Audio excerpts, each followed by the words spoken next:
Pramuktamar luar biasa NU yang digelar di Surabaya pada Selasa kemarin. Dalam rangkaian pra-MLB ini, para peserta mengevaluasi kinerja PBNU selama 3 tahun kepengurusan dan ditemukan sejumlah pelanggaran yang dilakukan Gus Yahya dan jajarannya. Salah satunya... Ini tentu sangat ironis sekali ya, kenapa PBNU sampai melakukan ini. Dan yang terakhir bisa kita lihat bagaimana Kiai Imad itu tiba-tiba ya dicopot begitu saja ya, dicopot dari kepengurusan NU tanpa ada memberikan alasan yang jelas. Ini kan jelas melanggar kode etik. Yang kemudian yang kedua, kewajiban PBNU itu adalah menjaga persatuan baik ke dalam maupun keluar. Tapi nyatanya apa yang terjadi? Urusan internal saja ini nggak selesai. Hari ini nggak selesai.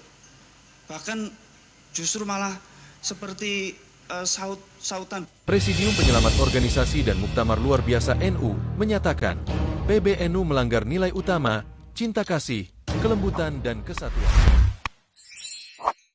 Assalamualaikum warahmatullahi wabarakatuh. Bismillahirrahmanirrahim. Para pemirsa sebangsa dan setanah air dimanapun Anda berada yang berbahagia, terima kasih Anda semua masih bersama dengan saya Normas Nur Rahmat Asmawi dari Normas Channel.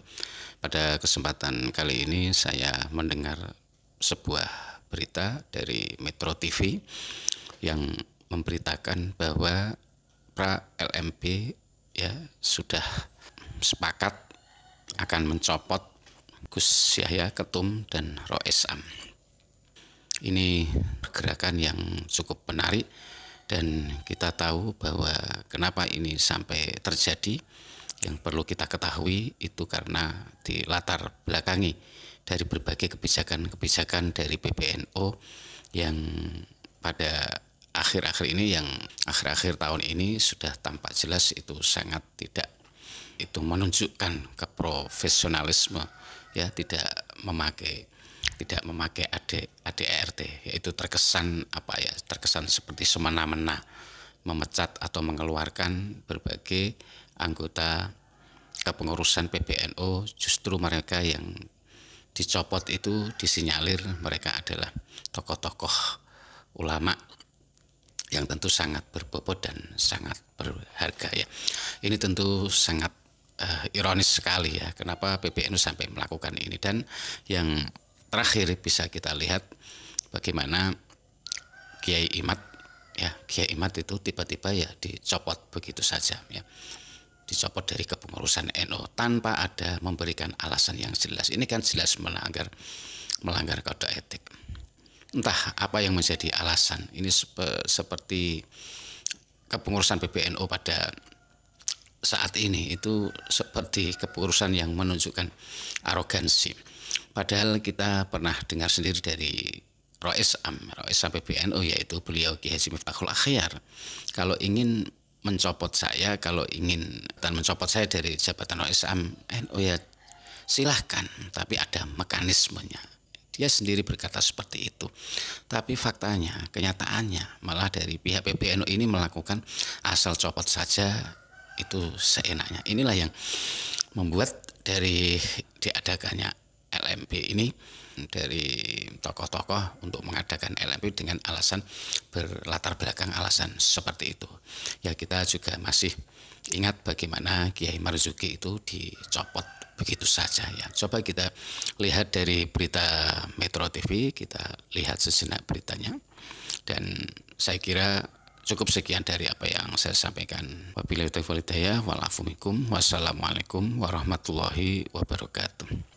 Bersama Presidium Penyelamat Organisasi dan Muktamar Luar Biasa Nahdlatul Ulama meminta agar Ketua Umum Pengurus Besar Nahdlatul Ulama Kiai Haji Yahya Khalil Stakuf atau Gus Yahya dicopot dan diganti. Hal tersebut dibahas dalam fokus group discussion para Pramuktamar luar biasa NU yang digelar di Surabaya pada Selasa kemarin. Dalam rangkaian pra-MLB ini, para peserta mengevaluasi kinerja PBNU selama 3 tahun kepengurusan dan ditemukan sejumlah pelanggaran yang dilakukan Gus Yahya dan jajarannya. Salah satunya keberpihakan PBNU dalam tahun politik. Sementara itu, Gus Yahya juga diduga sudah melakukan pemecatan banyak pengurus wilayah yang tidak sesuai dengan prosedur. Padahal mereka merupakan tokoh besar NU. Hal itu pun disebut tidak sesuai dengan prosedur. Yang kita anggap itu adalah melanggar ADART. Poin kesalahan yang fatal tentu yang pertama adalah menggiring organisasi ini kepada hal yang bersifat menjauhkan organisasi ini dari akar rumput warga Nahdien. Yang kemudian yang kedua, kewajiban PBNU itu adalah menjaga persatuan baik ke dalam maupun keluar. Tapi nyatanya apa yang terjadi? Urusan internal saja ini nggak selesai. Hari ini nggak selesai. Bahkan justru malah seperti sautan. Forum Grup Diskusi Pra-MLB NU mengambil tema evaluasi kinerja 3 tahun PBNU masa hikmat 2022 hingga 2027. Seberapa mendesak MLB NU? Digelar di Surabaya Selasa, 17 Desember 2024 secara hybrid. Panitia Pra-MLB mengatakan acara tersebut diikuti hampir seluruh perwakilan PWNU se-Indonesia. Semua peserta perwakilan wilayah merasakan kondisi yang sama, yakni keresahan dan kedoliman yang dirasakan atas kepemimpinan PBNU masa hikmat 2022 hingga 2027. Ungkap Ketua Panitia Pramuktamar Luar Biasa Nahdlatul Ulama, MLB NU, Kiai Haji Mas Maftuh dalam rilisnya. Menurut Gus Maftuh, sapaan akrabnya, ada banyak titik simpul dari eksplorasi fakta-fakta masalah NU di berbagai daerah, pemikiran dan pendapat dari narasumber dan peserta fokus Group Discussion, FGD, Pra-MLB NU.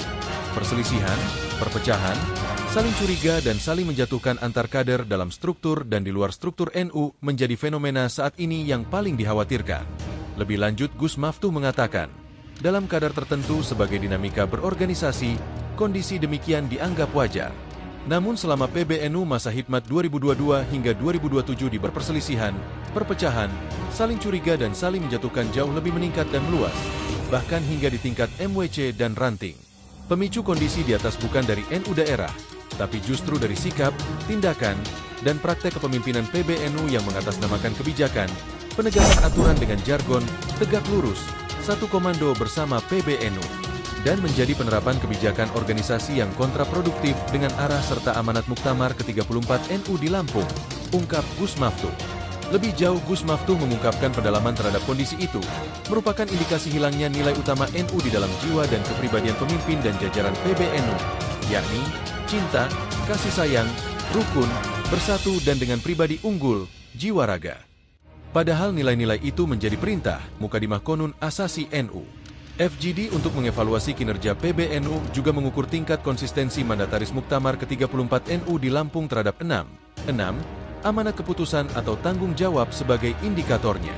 Antara lain, konsistensi kinerja terhadap Konun Asasi, NU, visi misi dan tujuan program, arah kebijakan NU 100 tahun kedua, dan arah program 2021 hingga 2026-2022 hingga 2027.